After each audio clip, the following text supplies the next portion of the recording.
Sekiro Shadows Die Twice is an all-new venture along the long road of FromSoftware's library of masterpieces. Miyazaki himself has stepped back into the fray and delivered another title, but this time it's a significant change from his predecessors. Set far off to the east in feudal Japan, Sekiro takes players to a completely new world, as Bloodborne did. But this time, FromSoft have taken a completely new approach to both storytelling and progression, and the changes are as revolutionary as they are welcome. Today, I'll be giving you my review of Sekiro Shadows Die Twice, and discussing why I believe it's a real contender for Game of the Year. A few disclaimers first, this video is made to contain no spoilers. Don't worry about seeing or hearing anything you don't want to. All the footage is from the first 10 hours in the game, and most of which you'll probably already have seen hints of in the trailers and other gameplay. The gameplay is also not mine, it's Leo's from the Gaming Instincts team, who's actually my boss, so you can blame all the gameplay on him. And finally, this review was made possible by a very kindly provided review copy, but as always, these are still my real impressions and thoughts on the game. So without further ado, let's dive in. First things first, it's the topic on the tip of everyone's tongue when they talk about FromSoftware games: difficulty. Make no mistake, FromSoft games are unforgivingly tough, and Sekiro is no different. Shadows die twice, but you are certainly no Shadow. You'll die a lot. A lot. And that's okay, because as long as each time is a learning experience, you'll be well on your way. It's the learning that really makes a difference. Arguably more than even previous titles, Sekiro rewards experimentation and mastery. You're in complete control of most elements in combat, and can interact with nearly everything. I'll go into more detail in the combat section of this review, but it's largely worth knowing that learning is the key component. Returning Soulsborne veterans will likely have to learn, or even relearn, about as much of Sekiro as new players will, effectively resetting the whole player base. Sekiro is unmistakably, punishingly difficult, and anyone telling you otherwise is showboating. But it's also extremely fair. If you're a new player wondering if Sekiro will be possible, it will be. And if you're a returning player from Dark Souls or Bloodborne wondering if you can expect to find the same level of challenge, you will, and some. Sekiro asks that you change the way you interact with a lot of enemies that will be alien to both kinds of players at first, but by the end of the around 50-hour story, you'll be an enlightened human being. No, not really, but you will have improved and learned a lot. There is no traditional tutorial, but the game introduces you to new elements slowly at first. New bosses will require you to interact with certain tools, often prosthetic ones, or utilize a new skill in order to beat them. It's also worth bringing attention to the Undying Soldier in the temple area. He'll allow you to practice a variety of combat basics, and one of which is the Mikiri counter. He's a great opportunity to test out any new skills too. A welcome addition in my opinion, and with a touch of that signature Soulsborne characterization. Moving on, your progression in Sekiro is linear at first. You'll be learning a few essential skills before the trees begin to widen, and there's access to a few more trees as you move throughout the game, and you'll probably end up learning most of the skills throughout the experience. Initially, I was worried at the lack of character creation and specialization options in Sekiro, but those worries were quickly swept aside. There's a huge number of skills, prosthetic tools, upgrades, items, consumables, and other things that you can find and unlock that really shouldn't be ruined for you. There are even a few tools that make me really excited for New Game Plus, where you can repeat the experience. As you fight enemies, you'll earn experience points. Instead of increasing your character's level, these will instead grant you skill points, which can then be spent on skills and upgrades. You might be forced into a dex build, but that actually doesn't bother me nearly as much as I thought it would. There's an absolute ton to work through here, and it all fits the theme and aesthetic so well. Sekiro isn't trying to be another Soulsborne, especially not in regards to progression. Instead, it's covering new ground with an incredibly well-implemented system of upgrades and collectibles that will see you rise in power as you grow in skill and knowledge as well. The world, too, branches out especially broadly. When you reach around the midpoint, Sekiro opens up and blossoms into an effectively open-world experience. Levels are independent, with specific themes, but all interconnected in surprising ways. There are forests, temples, caves, rooftops, sweeping open plains, wall-torn battlegrounds, and claustrophobic tight spaces. Each space presents a new environment, new traversal, and a new challenge. There's no detailed map, besides the one that lets you travel, or any arrows that guide your way. Instead, you'll have to follow visual cues and even eavesdrop on enemies to learn about where you should be going in the world. Upon arriving at a new area, you'll often realise that there are many paths both to and from it, and that you could have gotten there in a number of ways. Now, FromSoft's signature design comes into play here, with secrets hidden everywhere, just waiting to be found. Taking your time in any of the game's spaces has the potential to offer you great rewards, or even provide access to entirely new areas of the game. Verticality and movement are also very impressive. Sekiro can now jump, a welcome change from the previous titles that provides an enormous amount of traversal power to the game. And grappling is a key component to movement too, and clever use of it can provide equal opportunities in exploration as it can in combat. Combat itself is completely its own beast. You won't be able to roll dodge everything in Sekiro. While iframes do exist in both jumps and dashes, enemy tracking is massively improved, and they will clip you even after well-timed dodges. Instead, you'll need to embrace Sekiro's new combat style. In Dark Souls, combat is about tension and timing. In Bloodborne, it was about viscerality and speed. In Sekiro, it really is a dance. Every attack is an opportunity, by you or by an enemy. Timing parries is crucial, and it's all down to the new posture mechanic. It's a level playing field in every engagement, and each combatant seeks to turn their enemy's offense against them. Blocking and countering, as well as damaging opponents, deals posture damage, and posture is recovered gradually, although less when low in health, and displays the fighter's control. Completely damaging the opponent's posture meter opens them up to a deadly finisher move. At first, I found this to be a very strange mechanic and was worried it might trivialise many elements of combat. It absolutely does not. Posture is a fresh new change that really demands you pay attention to the flow and movement of combat. Perfectly timed parries and counters will build posture damage much quicker, and as such, Sekiro rewards players who learn to read their opponents and utilise their full toolset in order to both outmaneuver and outsmart the enemy. This really does feel like a dance of blades, or clubs, or claws, or whatever it is. Sekiro is about going toe-to-toe with your enemies. Nearly everything can be countered in some way, even perilous attacks, the ones that display the red danger symbol, can be directly countered once you learn how to stomp thrusts, leap attack over slashes, and sidestep grabs. Mastering these moves feels great, and it must be said that Sekiro's combat feels just innately satisfying, even more so than its predecessors. It's at this point that I should mention that PvP would have been incredible, and who knows, maybe it's yet to come. Right now though, that's simply not what Sekiro is about.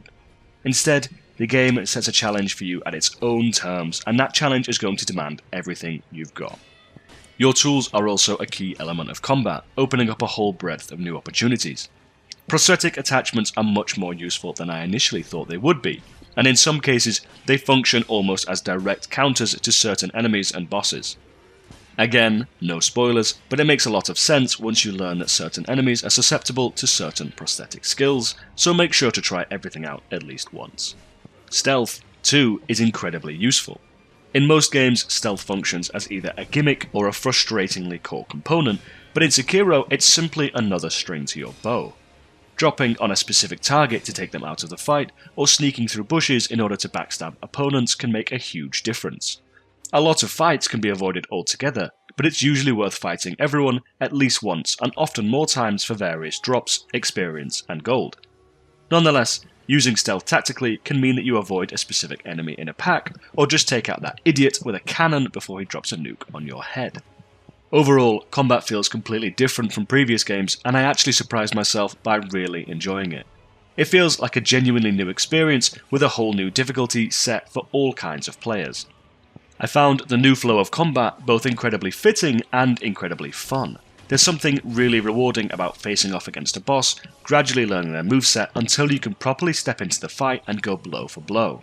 Suddenly, each enemy attack becomes an opportunity, and the flow of combat starts to really make sense. Enemies themselves are each a new tester for a variety of skills. Enemy design seems very samey at first, but gradually opens up as the later game introduces increasingly mythological and supernatural elements. In classic FromSoft style, the deeper you go into the game, the weirder and weirder things start to get. While at first you're fighting regular warriors and the occasional overachieving rooster, new enemy types soon begin to appear, and with them new attacks, hazard, and learning experiences.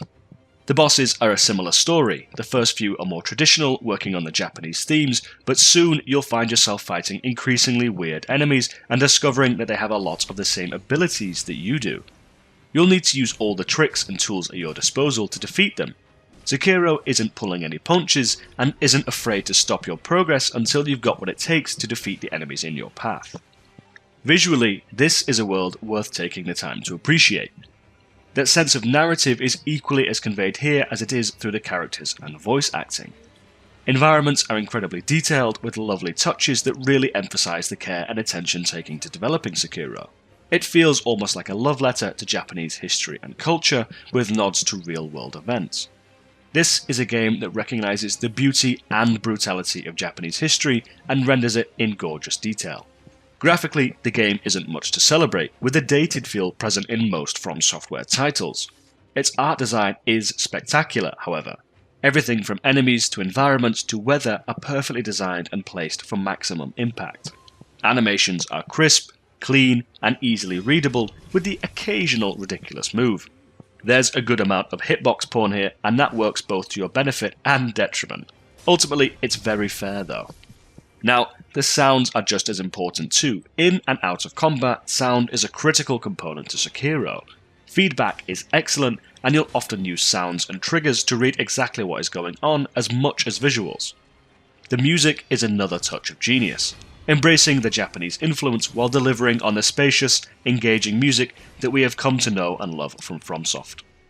Boss battles are accompanied by incredible pieces of music, with some excellent nods to previous boss fights. My favourite example was the Lady Butterfly fight, with the arena and music bringing back memories of clashing with Lady Maria in Bloodborne, easily one of my favourite moments of the whole series.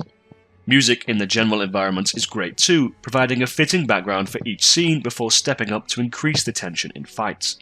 I don't think I'll be listening to the soundtrack outside of the game, but it's definitely worth praise and adds a huge amount to the experience.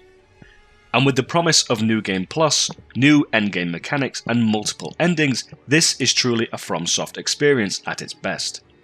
Its approach to storytelling is radically different from previous titles though, which serves as a fresh new approach to characterization. Sekiro, the wolf, our Shinobi, is the only character you can play as. He has one weapon, and one outfit. There's no visual customization. Understandably, those changes upset a lot of Soulsborne fans. One thing is clear though. Sekiro takes a completely new approach to storytelling, and its newfound focus on one character is a big leap forward in that regard. This new focus on a singular main character means that Sekiro has a lot more direction and obvious connectivity than previous titles. Characters you interact with can be more easily responsive to you and engage with you in ways that your nameless, voiceless husk from the previous Soulsborne games couldn't connect to. Sekiro even speaks, with excellent voice acting across the board in both Japanese and English. Now, the story is effectively your archetypal Save the Princess narrative, albeit with its healthy amount of twists and turns thrown into the mix. This is Miyazaki after all. But what I loved most is that I really felt part of the world this time. Previous games had you play the outsider, and they did that very well, weaving into their narratives very seamlessly, but meanwhile in Sekiro you really feel like an established part of the world with a genuine connection to each part of it. In-game narrative, there is a constant battle between diegesis, which is the access of a player to the in-game world, and the ludo-narrative dissonance, where gameplay separates the player from narrative itself. Dark Souls in particular really struggles with this, and at times it felt like playing an arcade game while reading the backstory in completely separate segments. That story was still compelling, but there was an undeniable disconnect in the game. In Sekiro, game and narrative are seamlessly merged. The writing is just as good as previous titles, if not better for its access to better characterization, dialogue, voicing, and delivery. Sekiro feels like a real narrative tapestry and evolves the FromSoftware storytelling method into something uniquely successful and undeniably brilliant. Sekiro, as an overall experience, really lived up to my expectations and even exceeded them in ways that I had not anticipated. I certainly haven't seen everything that the game has to offer me yet, but I'm extremely excited to continue my journey. Bloodborne was undeniably my favourite FromSoft game until now, perhaps even my favourite game ever, and I still think its environment was my favourite. Nonetheless, Sekiro changes the gameplay format and characterization in really intuitive, meaningful ways. To old and new players, Sekiro is a new venture that explores a relatively underrepresented area of history. It could be many players' first contact with Japanese history and mythology in general. As an entry point to that, and the FromSoftware catalogue, I'd argue Sekiro is the best yet, and has real potential to outstrip the previous titles for series veterans. I knew Sekiro was going to be good, but what I hadn't anticipated was that this would be Miyazaki's masterpiece. I'm giving Sekiro the beast rating it deserves, which is a 10 out of 10. Sekiro might just be Game of the Year already, and that's amidst some extremely tough competition already released and coming its way later this year. It's an absolute must-play for Soulsborne veterans, and a brilliant entry point to those new to the series. If you're on the edge about Sekiro or any of the previous FromSoftware titles, I'd strongly recommend that you give it the shot it deserves. Alright, that's it for my Sekiro review. I can't really recommend it enough. It's a gameplay experience not to be missed, and one that even as I write this review, I cannot wait to get back to. If you like this review, drop us a like and subscribe for more Sekiro content coming right your way. Let us know in the comment section if you've played Sekiro, particularly which enemies have been giving you trouble. Thanks for stopping by. I've been Faulty Optics. You can follow me on Twitter @FaultyOptics, and I'll see you all next time for more gaming guides and news.